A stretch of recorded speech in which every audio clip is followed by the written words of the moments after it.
పర్టికులర్గా 45 ఇయర్స్ వచ్చాయి. ఇప్పటి నుంచి మనం ప్లానింగ్ చేసుకోవాలి, సేవింగ్స్, మేనేజ్మెంట్ అంటే లిక్విడిటీ వైపు వెళ్ళాలి అనేది.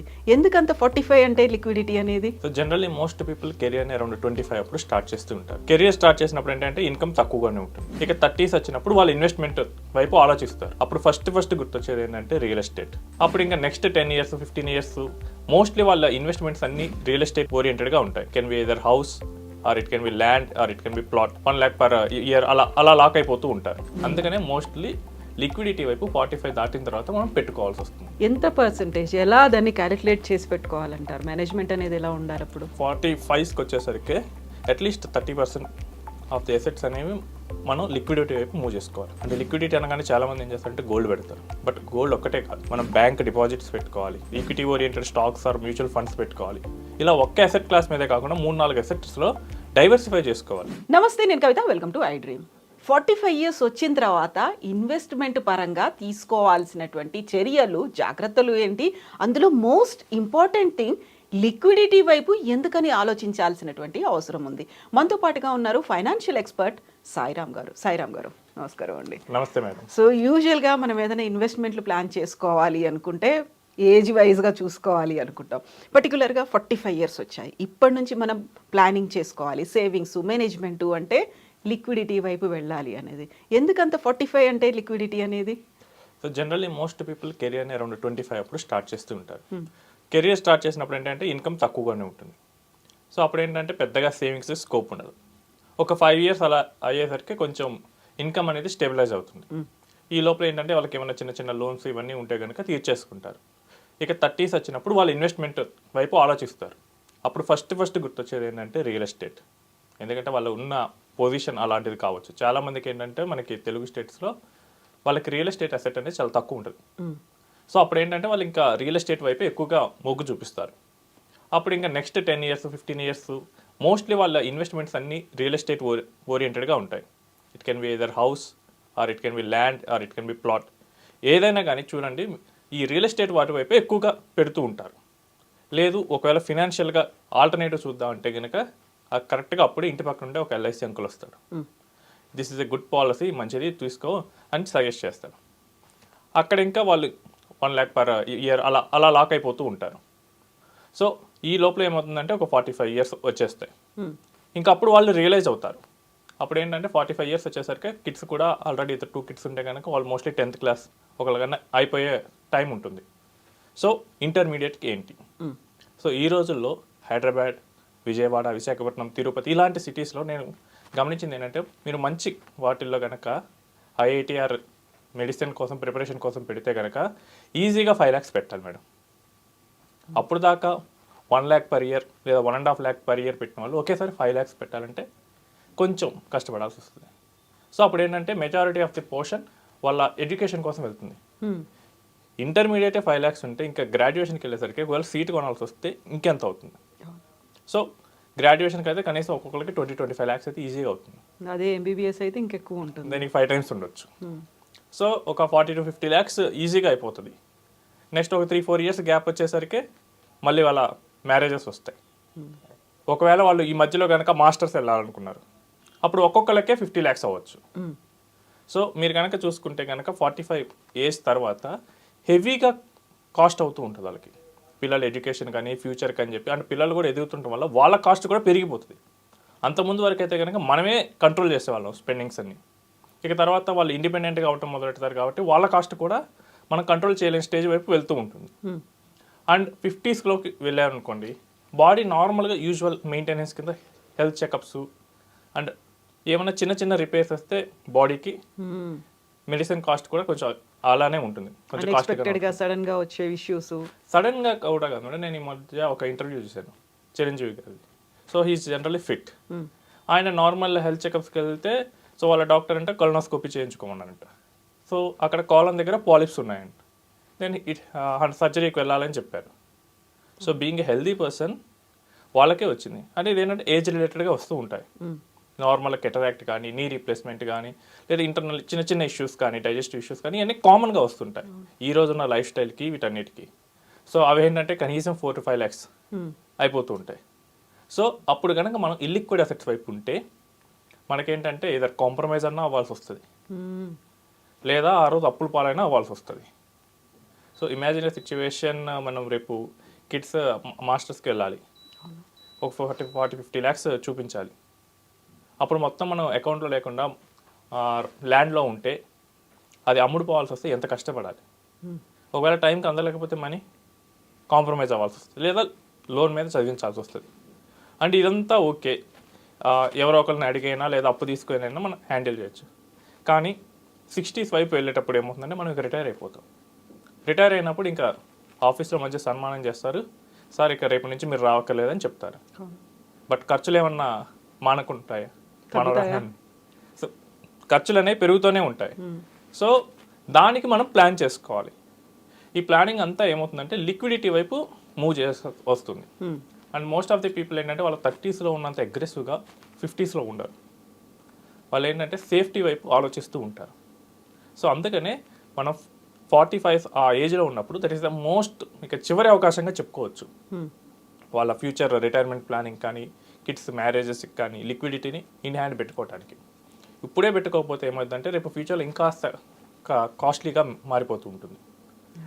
ఇంకోటి ఏంటంటే ఈ ఇల్లిక్విడ్ అసెట్ అనేది స్టాగ్నెంట్ వాటర్ లాంటిది, పాడకపోతే పాడైపోతుంది. అదే లిక్విడిటీ ఉంటే మీకు క్యాష్ ఫ్లో వస్తుంది కాబట్టి ఈజీగా అదొక పారే నీళ్ళు లాంటిది, flowing water. So flowing water అనేది మన కన్జంప్షన్ కోసం మెయిన్గా వాడతాం, స్టాగ్నెంట్ వాటర్ అనేది అసలు వాడం. సో ఈ అసెట్స్ వైపే మనం మెయిన్గా మూవ్ అవుతూ ఉండాలి. అప్పుడే మనం అనుకున్నట్లు ఈజీగా మన లైఫ్ స్టైల్ని కూడా మోస్ట్లీ మార్చుకోవడానికి ఈజీగా ఉంటుంది. లేకపోతే ఏంటంటే మనం ఎక్కడ వేసిన దాంట్లో అక్కడే ఉండాల్సి వస్తుంది.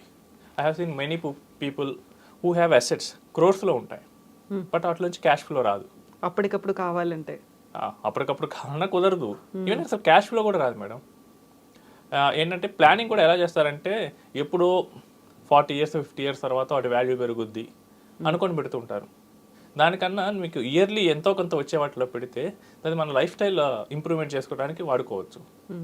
సో ఒక క్లయింట్ వచ్చారు 30 years అప్పుడు ఏంటంటే ఆయన 2 BHK తీసుకున్నాడంట. అప్పుడు ఫ్యూచర్లో ఆలోచించలేదు ఫ్యూచర్ ఎలా పెరుగుద్ది ఏంటని చెప్పి. మిగతా ఇన్వెస్ట్మెంట్స్ మోస్ట్లీ ఏం చేశారంటే రియల్ ఎస్టేట్ పొలాలు కొన్నాడు. ఇప్పుడు ఏంటంటే వాళ్ళు పిల్లలు పెద్దవాళ్ళు అయ్యారంట. సో 3 BHK కోసం వాళ్ళు ట్రై చేస్తున్నారు. అసలు ఏ మాత్రం లిక్విడిటీ గురించి ప్లాన్ చేసుకోలేదు. ఇప్పుడేమో ఇమీడియట్గా సెల్ చేద్దాం అంటేనేమో బయర్ దొరకట్లేదు. కొనేటప్పుడు ఏంటంటే నేను 30 years 40 years అనుకుని కొంటాం, బట్ రియల్ అవసరం వచ్చినప్పుడు అది మనకి యూజ్ అవుతుందా లేదా. సో అవి చూసుకోవాలి. మన అవసరానికి ఆదుకునేటట్లు మన అసెట్స్ని ఫ్యూచర్లో బిల్డ్ చేసుకోవాలి.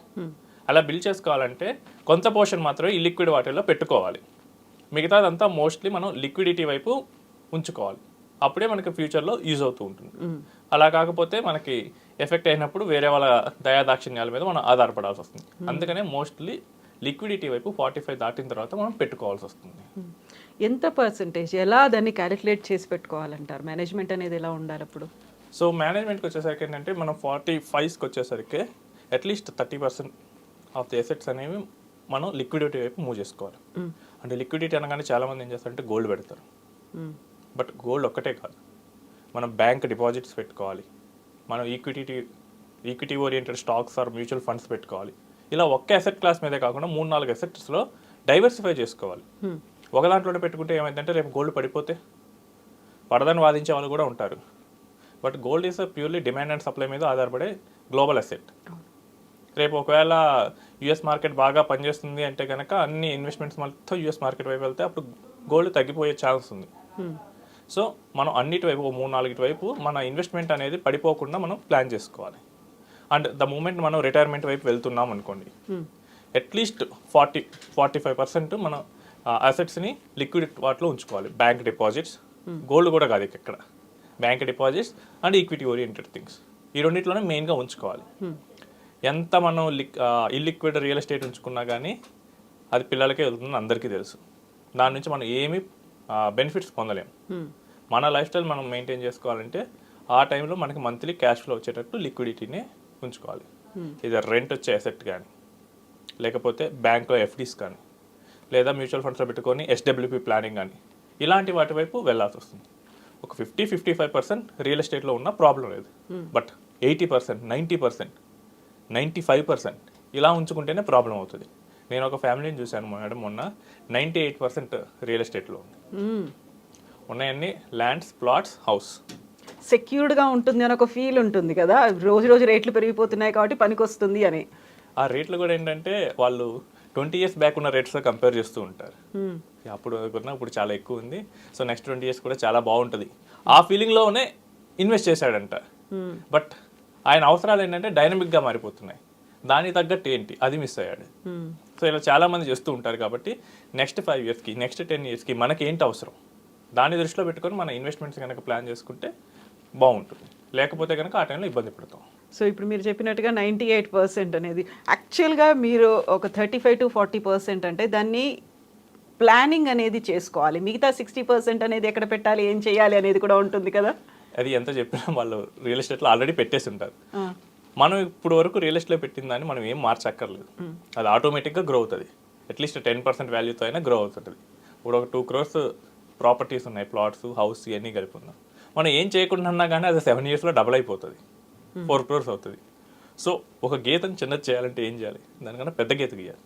సో ఇక ముందు పెట్టే వాటిని కరెక్ట్గా ప్లాన్ చేసుకొని పెడితే సరిపోతుంది. సో మనం ఇప్పుడు ఎంత చేసినా కానీ ఉన్న రియల్ ఎస్టేట్ని అయితే చాలా మార్చరు. కాబట్టి ఫ్యూచర్ వాటిని మనం రియలిస్టిక్గా ఆలోచించాలంటే ఫ్యూచర్ వాటిని మార్చడమే ఈజీ. సో ఇప్పుడు వరకు మీరు ఒక 10 ఎకరాలు ఉన్నాయి కదా, ఒక 4 ఎకరాలు అమ్మేమంటే వాళ్ళు ఎవరు అమ్మరు. ఇక్కడి నుంచి వచ్చే ఆస్తుని, ఇక్కడి నుంచి వచ్చే ఇన్కమ్ని కరెక్ట్గా ప్లాన్ చేసుకుంటే అది ప్లాన్ చేస్తుంటారు చాలామంది. ఇది నా ఓన్ ఎక్స్పీరియన్స్లో తెలుసుకుంది. సో ఫస్ట్లో ఏంటంటే మీరు ప్యూర్లీ నేను ఏంటంటే ప్లానర్ మైండ్ సెట్లోనే ఉండి ఆ క్లయింట్ ఏంటంటే రియలిస్టిక్గా ఉంటాడు, రేషనల్గా ఆలోచిస్తాడు అనుకొని చెప్పేవాడిని 2020, 2021 అలా. బట్ ఆ తర్వాత అర్థమైంది ఏంటంటే మనం రేషనల్గా ఉంటే కుదరదు, వాళ్ళకేంటో ఎమోషనల్గా కూడా వాళ్ళ పాసిబుల్ అయ్యేటట్లు మనం సలహా ఇవ్వాలి అని నాకు అర్థమైంది. సో ఇక్కడి నుంచి వచ్చే అసెట్స్ని కనుక మీరు ప్లాన్ చేసుకోగలిగితే కరెక్ట్గా, అప్పుడు వాళ్ళకి ఏంటంటే ఒక 5 years అలా చూసిన తర్వాత దాని ఫ్రూట్స్ అర్థమవుతాయి వాళ్ళకి. ఇప్పుడు వీళ్ళు కరెక్ట్గా చేశారు, ఇంకొక వాళ్ళ ఫ్రెండ్స్లో ఎవరో ఒకరు ఇబ్బంది పడ్డారు, వాళ్ళని కంపేర్ చేసుకుంటారు. అప్పుడు వాళ్ళు ఉన్న మిగతా రియల్ ఎస్టేట్ అసెట్స్ని సెల్ ఆఫ్ చేయడం ఏదో ఒకటి అప్పుడు చేయడం మొదలెడతారు. అంతేకాని ద మూమెంట్ మనం చూసిన వెంటనే మీరు సెల్ చేయండి అంటే కనుక సెల్ చేయరు, అండ్ ఇతను ఏదో చెప్తున్నాడని చెప్పేసి అవాయిడ్ చేయడానికి ట్రై చేస్తారు. అందుకని మోస్ట్ ఆఫ్ ది క్లయింట్స్ ఏంటంటే ప్రెజెంట్ ఉన్న ఇన్కమ్ అండ్ ఫ్యూచర్లో వచ్చే ఇన్కమ్ని కనుక మనం కరెక్ట్గా ప్లాన్ చేస్తే నెక్స్ట్ 5 years తర్వాత 6 years తర్వాత వాళ్ళు ఉన్న రియల్ ఎస్టేట్ అసెట్స్ని కూడా ప్రాపర్గా లిక్విడిటీ వైపు మూవ్ చేస్తూ ఉంటారు. సో అలా ప్లాన్ చేస్తే సరిపోతుంది. అంతేగాని ఉన్న అసెట్స్ని రియల్ ఎస్టేట్ అసెట్స్ని సెల్ చేయకుండా వాటికన్నా పెద్ద లెవెల్లో వచ్చేటట్టు పాసిబుల్ చేస్తే సరిపోతుంది. థ్యాంక్ యూ సో మచ్ అండి. మళ్ళీ ఇప్పుడు మనం 45 years గురించి మాట్లాడుకున్నాం, ఆ తర్వాత ఫర్దర్గా మిగతా డీటెయిల్స్ గురించి కూడా మాట్లాడుకుందాం. థ్యాంక్ యూ సో మచ్ అండి. Thanks. Thank you. And for more videos, Please subscribe to iDream. Please subscribe to iDream. Please subscribe iDream. And please subscribe to iDream. For more videos, subscribe to iDream. please like, share, and subscribe to the channel. Congratulations, iDream. subscribe to iDream. Subscribe to iDream. So subscribe to iDream Media. iDream ki iDream team andarki huge congratulations. Please subscribe iDream Media. Please subscribe to iDream. Subscribe iDream. Please subscribe to iDream. iDream అంటే నా కళల ఛానల్ను subscribe చేసుకున్న నోరు తిరుగుతలేదు, మీరైతే గంట గుర్తు కొట్టండి. For more such videos, please subscribe to iDream. Subscribe to iDream. Please subscribe to iDream. Please subscribe iDream Media. Please do subscribe to iDream. Please subscribe to iDream Media. For best entertainment and information, please subscribe iDream. And don't forget to subscribe to iDream.